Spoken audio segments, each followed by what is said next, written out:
Hello guys, Team Kuribrohs here with the Irish Open 2018 champion Bradley Wood, not Haywood. Hashtag Brad, not Brett. Yep. Here's the prizes, and what did you play? I played Draco with an extra deck. Draco with an extra deck, very interesting. Let's see your deck. Right, okay, so for the main deck, 40 cards, well 39 with Upstart because it's the best ratio. For monsters, played 3 Amano Olato. Ah, Dwayne The Rock Johnson appears. Yep. I don't think you should play any less than 3 because it's one of those cards that you need in your opening hand. You can't draw into it off draw cards because then they'll use the hand traps anyway, which defeats the whole point of playing it. So you need to play 3 or 0. Huh? Then I played 3 Maiden. Okay, turn them around. So, oh yeah, of course. Played 3 Maiden because it's the best Draco. Like in the mirror match, you need monsters, and it's the best. Like after Ignis and Masterpiece, obviously, and the rest are just terrible. So you need names that you can just keep using, like keep playing monsters. In the grind game, it comes down to the level 5s, like almost always. It's never a big Masterpiece. It's always like your opponent will have one of these in an Ignis, and you've got to play through it. So you need to be able to do that to your opponent as well, like having this, and also banishing 2 off Desires is awful. Yeah. So you need the 3rd. But I can understand the lore of playing 2 because like having less monsters and more draw cards, yeah, it'd be lovely, but you can't really afford it. Then 2 Masterpiece, the best card in the whole deck. Broken. Wins you every match. It's massive fun. It's your win condition. Like this plus a trap every turn going first. Is this? If it's your win condition, why play 2?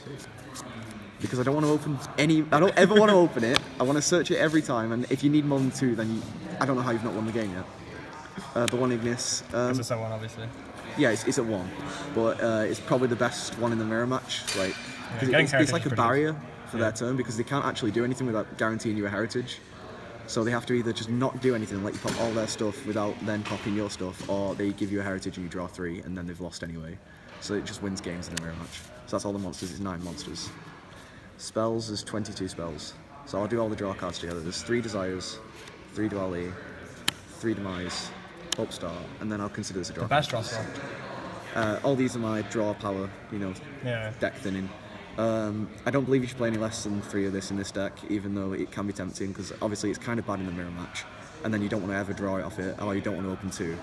But as much as I hate this excuse, you can diagram it away, and I'd rather guarantee that. I'd rather increase my chance of seeing a draw card in my opening hand than decrease it and then brick, because I didn't have the 3rd Desires in my deck, and it's the same with Duali.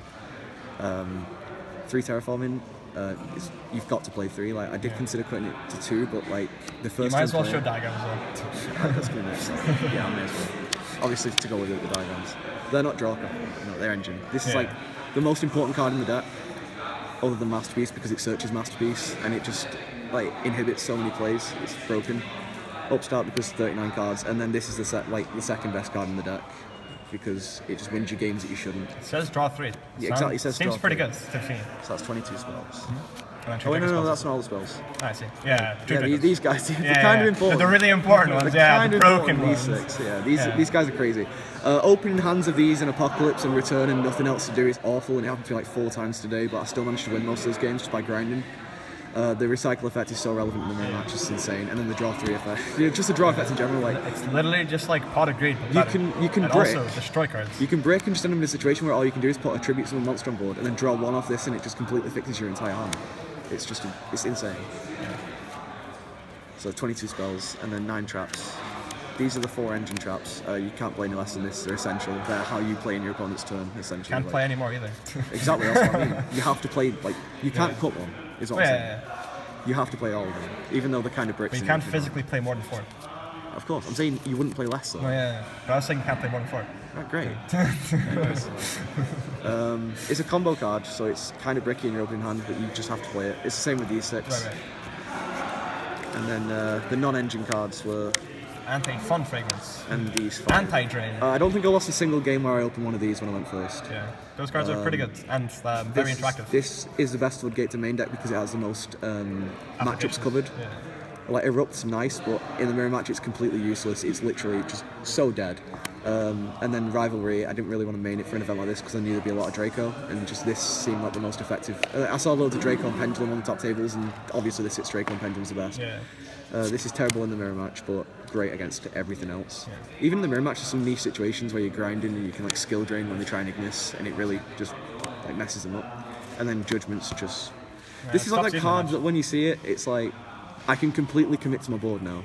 Yeah. You know, usually you feel kind of awkward about it, but once you have this set, it's like, no matter what my opponent does, I've won the game. Like, I've won. I'd never lost a game where I saw this card. So that's 40 in the main deck. Side deck 15 as well, obviously. 3 evenly, and then 3 Ash, and 1 Raigeki. That was my side deck for the mirror match. Right. So even if I was going first, if we were going to make me go first, I'd side all these in and side out my my 5 traps and 2 Amanos for these.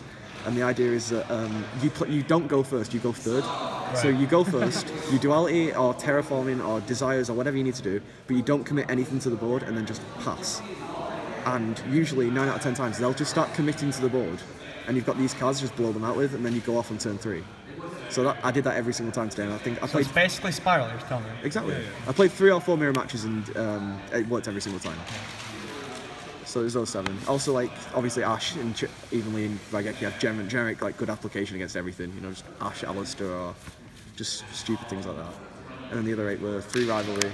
This card's like exclusively for Light Swan. I didn't play any today, so it didn't go in once. But against Light Swan, going first or second, it's absolutely insane. It's also good against Invoked as well, because once you've got like an Underclock Taker, you can flip this or anything, and it really buggers them up. So this card's great. And then I played 3 Cherries, because Tim was testing it. Shoutouts to Tim. Shoutouts to and Timmy. Alfie, shout out to Alfie, he told me about it as well. Oh, he's over. Where's Alfie? There he is. Your hoodie sucks. I'd seen a guy on DV playing it as well, and he was doing really well with it. Shout out to and I figured out that like against Magician, this is just the best card to have going second in this deck, because it almost guarantees you're not going to get FCK'd, and it also has the most applications against the most Magician variants. So this card was really good against the one Magician I did play against. And then last card was 2 Fossil Diners. Right. Okay, so Deception sided this in his 60 card Dinosaur Light Swan deck at YCS Salt Lake, I think it was. And I realised that the theory is kind of the same in Draco, because you'll go second against Light Swan and they'll build these huge unbreakable boards. But Light Swan engine actually has no outs to a set monster except Utopia the Lightning or Borrow Load, and they're never going to make a Utopia the Lightning or a Borrow Load to take Fossil Diner at a regional. So, you know what I mean? It's never going to happen. So it's always a guaranteed board pop. Unfortunately, I didn't get to do that today, but it's also good against Zexal, because you can only use it in your turn to start your factory effects, so you can set this and then just blow up their entire field and win. It's like an auto win. Vortex effect. I didn't play against any of the F0, the Zexal FTK or any of the Light Swan deck, but there's only one, I think. Zexal FTK. If there's a Tower Reveal. Any of that type of deck. But I played against BA and I did side this in. It did help. The one BA. It did help. I played against BA and that went in. Doesn't play against Zexal often. And then the extra deck, probably the most useless spot. Yeah, what a man. Insane. The Matthew Bagley, Blake and me tokens, every event, you know. Shoutouts to Matthew Bagley, he's the boy. Beanbag. And then I played an extra deck because in the mirror match, if they see you've got an extra deck, they're going to make you go second, and you want to go second in the mirror match every single time, so they essentially give you a free game 1 win just by the die roll, by you losing it. It's actually better to lose the die roll in the mirror with this deck. They don't potentially just hard make Dweller as well. That as well. They're not going to make Dweller, so it makes game 1 so much more free. And then there's like obviously you can also play the Cherries, but the Erupt has so little value now. I think it's just more like it's overkill to have the Erupt in as well. Because I was playing the Erupt instead of the Cherries for like 3 weeks, but I decided like Erupt, Rivalry, and Anti-Spell in the same deck. It's just too many floodgates, so I played an extra deck. I played for my rank 5s: Tiras, Volcasaurus, Zenmayo, Durendal. Shoutouts to Alfie. I thought these were the best 4. The reason I played this is because against the mirror match, if they summon a spell and trap masterpiece, like affected by monsters, which does actually happen when they've opened strange hands or they make stupid plays, you can summon Tiras and it can't be destroyed by card effects. You can attack into something like a Maiden, and then you can use the effect, and then pop the masterpiece, and they can't pop this, so it's really good. Volcasaurus, because like Volcasaurus plus this is just insane. Yeah, it's like serious damage. So much damage. Zenmayo, because mirror match, you know, like under right? anti-spell, like the setting demise and stuff like that, you make Zenmayo blow up the back row. Just random decks, and Durendal in case you brick, which it's never going to happen, but it can happen. I never made anything my extra deck the hard way today, but it's all just utility cards in case. Yeah. And then I played for my rank 8s Lancelot, Sappho Fond, Sand Fond, and then Harbinger. So the idea behind Harbinger is that there might be some situations where you have like a return with a masterpiece engraved and a current masterpiece on field in the mirror match, and they'll have no cards. And the only way you could theoretically lose is if like they were to summon like if they were to draw a card of demise or a Raigeki or something like that. And if they're on low life, you can just make this, and it essentially seals the game for you because there's nothing they can do. This is the same. Like it can just attack directly 2k and it negates something, so it's it's just free. And then this card, it gains 100 attack for each monster in the graveyard, both players' graveyard. Your opponent can't special summon monsters from the graveyard. Oh, I think both players can't special summon monsters from the graveyard. Neither player. And you can attach material and it can't be destroyed by card effects until the end of your opponent's next turn. So the idea was that against Light Swan in a grand game, I could summon this with 2 Masterpiece if I needed to. It'd gain all the attack from the monsters in their graveyard, so it'd be on like 5k after a grass. And they couldn't then use the snow in the grave, and it wouldn't be able to be destroyed by card effects. Right. So I'm beating them for 5k. So it's just more like for an LTK and like to make a huge push in a grand game against Light Swan. But I think it's good. I think it's really, really underrated.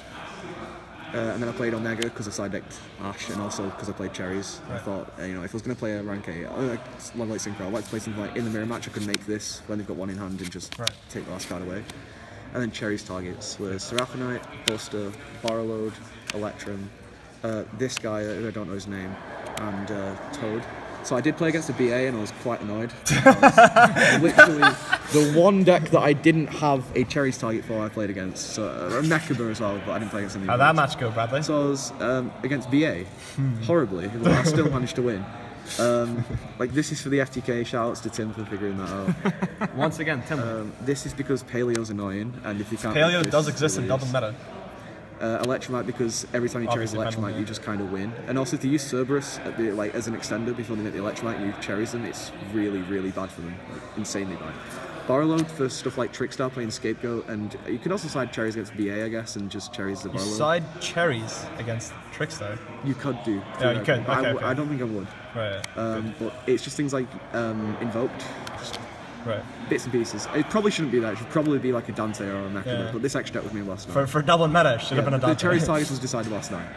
One Buster because like ABC Draco and pure ABC and just silly decks like that that make this, which is a good card. And then Seraphonite because against Light Swan, stuff like that. This is also against Light Swan, so you can side Cherries in and hit stuff like this. It's quite good. Yeah, that's everything. 15 cards. Any shoutouts?